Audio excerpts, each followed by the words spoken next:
Now, with regard to that, man, I just want to come to the subjectivity that comes to play, especially at the interpretation of your findings.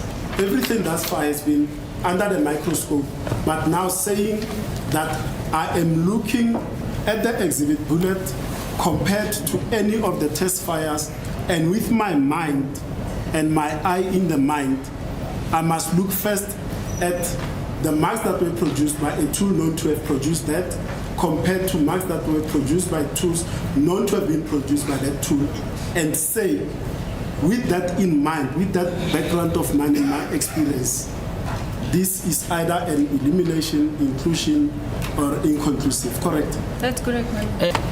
Can you personally distinguish between subclass characteristics and individual characteristics? My lord, that is what we are trained for. Subclass characteristics are not necessarily transferred to each and every groove on a specific barrel. It is also an accidental mark which occurs during the manufacturing process.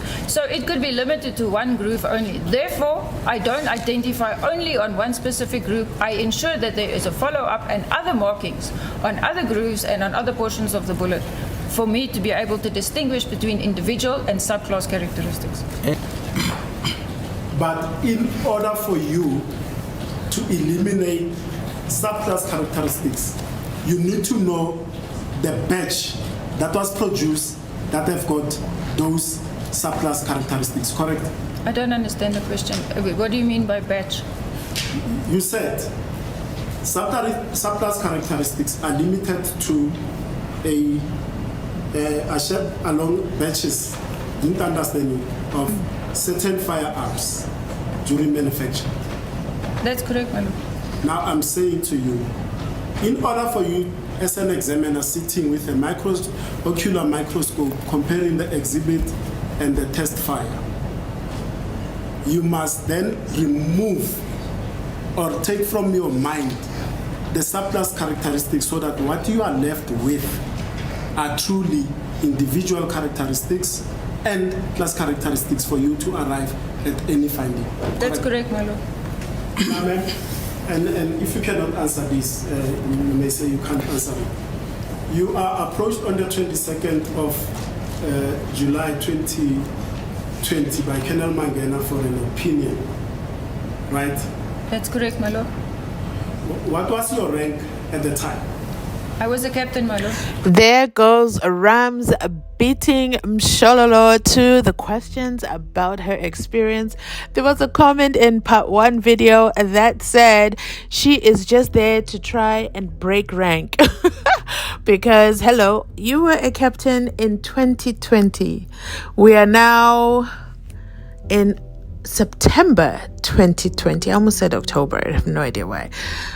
Oh, the 10th year anniversary of Senzo Meyiwa's death, and the murder remains unsolved. So please type hashtag justice for Senzo Meyiwa in the comment section down below. But back to this Mgulugudu, okay? She hasn't broke rank in 4 years. So since she never wrote down her results of whatever she saw under the microscopic and Donnie over there at the ballistics expert's office with her co-worker Mangena, she never wrote anything down, so she's got nothing to produce when they do their annual reviews, miss. I don't recall. But there we go, ranking Dololo, still a whole captain. Let me know in the comment section down below if you know how she can increase her ranking, break her rank. Let me know in the comment section down below. But yeah, kudos to Rams for bringing her down, okay, because she was up there on Mount Everest, okay, condescending, talking down to Ramosepele until he said, so you were a captain then and you're still a captain now. That's right. Therefore, you were suitably qualified for him also to have requested you to do a verification, correct? My lord, my rank has nothing to do whether I'm suitable or qualified to give an opinion as to a microscopic finding. Because the criteria simply is that as long as you are a qualified examiner with experience, You can either proffer an opinion to a colleague or be asked to verify the findings of a colleague, correct? As long as I am trained and sufficient and competent on the specific level, irrespective of rank, you can give an opinion or a verification, my lord. And similarly, I'm perturbed by this perception of the experts or so-called experts when they come to court and they are asked, what is your high-profile case? Does Ballistics look at high-profile cases or they look at bullets from and components of ammunition, firearms from the scene, irrespective of the nature of the personality involved in the offense? We look at the exhibits, my lord, irrespective of whether it is publicized or not. So in your vocabulary, there's no, because I learned this from a fingerprint expert. I put a question to him, I said, high profile. He says, no, we're looking at the case, we're not looking at high profile. That's similarly, correct. the same should apply to you. That's correct, my lord. The same applies. Now, have you ever been requested to verify a finding of an elimination? I have, my lord. Have you ever been asked to verify a finding of inconclusive? I have, my lord. With regard to the inconclusive finding for peer review, did you confirm or make it an inclusion or elimination? I'm not sure I understand the question. You've been asked before to verify an inconclusive finding, right? That's correct, my lord. And when you verified, you did your independent microscopic examination. Did you then go to the primary examiner and say, no, for me, it's not an inconclusive case, it is a positive case. Or for me, it is not an inconclusive, it's an elimination? I have, my lord. Right. Have you ever, it could be verification of his work or giving of your opinion, have you ever differed with Lieutenant Colonel Mangena?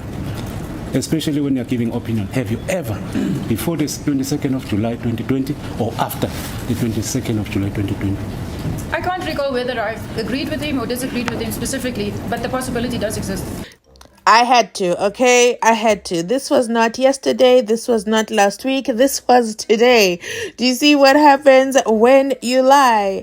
And the question is switched on you because Ramosepele just asked the same question. He just switched it a bit on her and she went in for the kill. She answered the question and she said, yes, I have disagreed before with an inconclusive finding. But with Ngomezulu, what did this captain say? She said, I cannot recall, but the possibility exists. Ladies and gentlemen, this is Captain Mrs. I do not recall has been caught in a lie as she digs her grave. And those of her Mgulugudu colleagues, 24 feet plus under. Let me know in the comment section if you agree below. By the way, for the members in the comment section, drop a Ramosepele. What? Drop a Ramosepele emoji down there because I think he did great. I think we can all agree. I've given this guy a hard time, but I'm warming up to him. Finally, he's doing the vacation. I don't like the thesis that he got. Oh God, I had to, delete a lot of the whole theoretical portion. Ramosepele loves theory. He loves it and he thrives on it. I can't do it. So I got to delete it sometimes because, it gets really boring really fast. But that's his method and I like it. I like it. I like where he took us. There we go. Drop a Ramosepele emoji in the comment section to all my members. And if you're not a member, join. I promise not to rob you. It is absolutely affordable. Hit that join button down in the description box down below. But let's continue on. Now, in this instance, do you know Mr. Dave Peterson, who used to be attached to the Forensic Sciences Laboratory Ballistics section as well? I know Mr. Peterson, my lord. Now, we as the defense have retained him, and he has examined TB1 to TB10, compared it with the exhibit bullet in the presence of the investigating officer of this case, Brigadier Geninda, and Lieutenant Colonel Mangena. And his findings are that this is an inconclusive case because he could find discernible class characteristics. You could find some individual characteristics, but they are not sufficient enough to make an inclusion. Therefore, he made it a case of an inconclusive finding. So I'm not going to speak about borderline. I don't speak about borderline. I'm speaking ballistics now. This is an inconclusive finding according to Dave Peterson.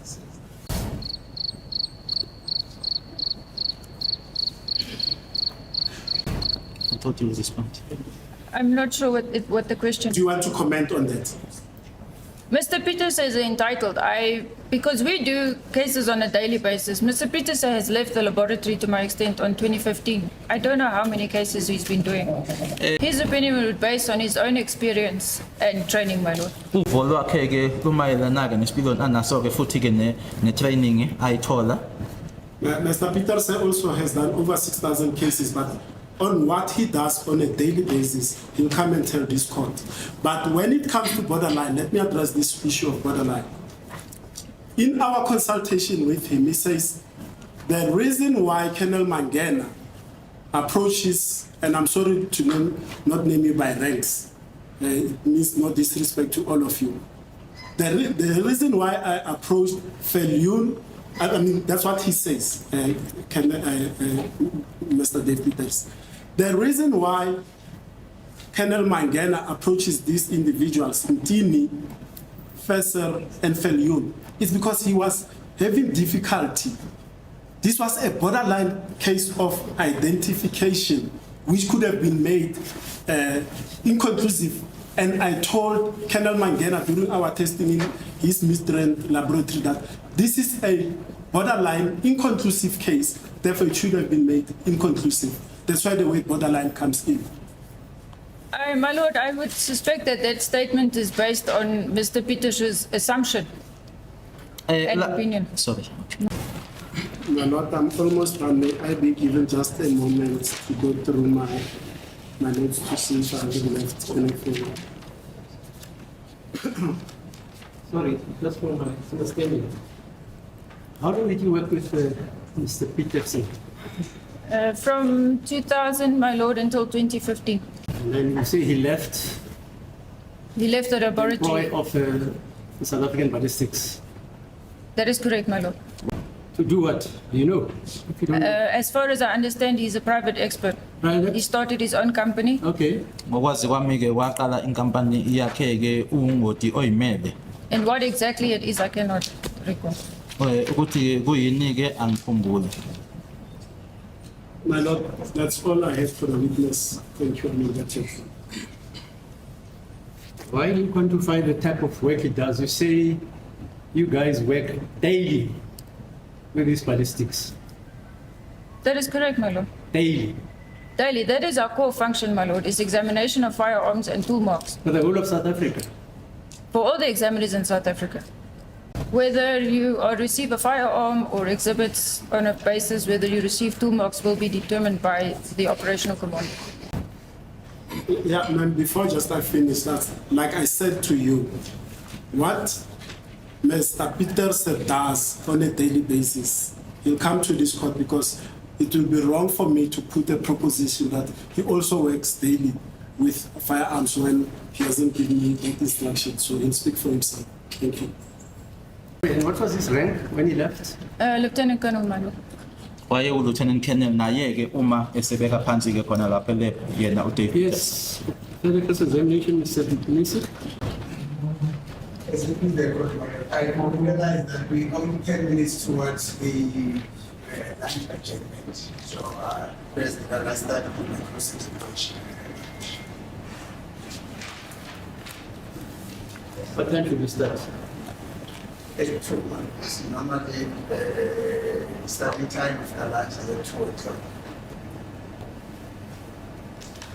Is that okay, Mr.? It's in order, my lord. You're available at 10 to 2. I'm available, my lord. Okay. Come back at 10 to 2.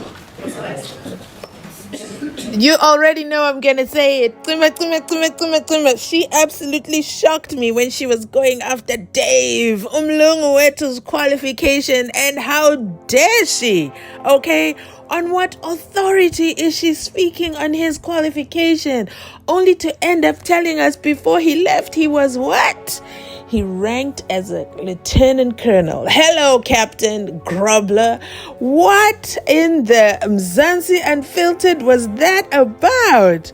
Mr. Oh, she did not say that. She said Umlungu Wethu is entitled. Drop a fire extinguisher emoji down in the comment section below, because I cannot believe she said that out loud. Wow, I think Rams let her off the hook very, very easy. He should have addressed that for sure. But you know what? Umlungu Wethu is coming and he will speak for himself. Okay, we cannot wait. Imagine if he was in the courtroom. He might have pulled out the firearm. Okay, because what did this woman really just say? She really shocked me. And then we have Rams closing it off. I'm done, my lord. My lord suddenly has questions. Ramosepele tries to come back and take back control and said, okay, that is it. I have... My lord asks another question. When did he leave?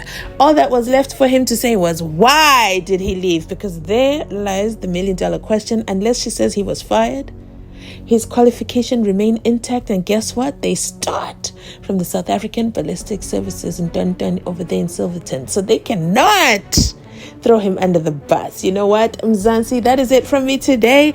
Make sure you share, like, comment. You know the house rules. If you're watching from outside the club, it is really time you subscribed. Thanks for watching. Of course, you know I'll be back with Mzansi Wemvula, because you know Mzansi is a standalone brand and he's coming down with the house on fire. And you know he's not doing a 2-minute show like Mezulu. Mzansi is giving us a full performance. Okay, drop thunderclouds in the comment section down below. And remember as well to like, comment, and subscribe. Like, comment, and subscribe. That's it. I'll catch you on my next upload. I'm Mzansi Unfiltered, checking out. Jane, catch you on my next upload. My lord, I'm indebted. Yeah.